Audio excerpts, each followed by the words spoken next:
і хліб, що я його дам, це тіло моє за життя світу.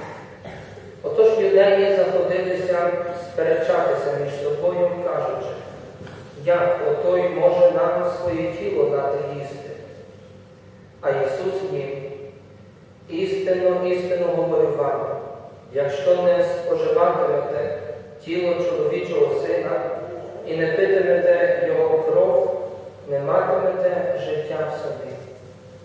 Хто тіло моє їсть і кров мою п'є, той житиме життям вічним, і я воскрешу його останнього дня. Бо тіло моє їжа правдива, і кров моя правдивий напій. Хто споживає моє тіло і кров мою п'є, той у мені перебуває, а я в ньому.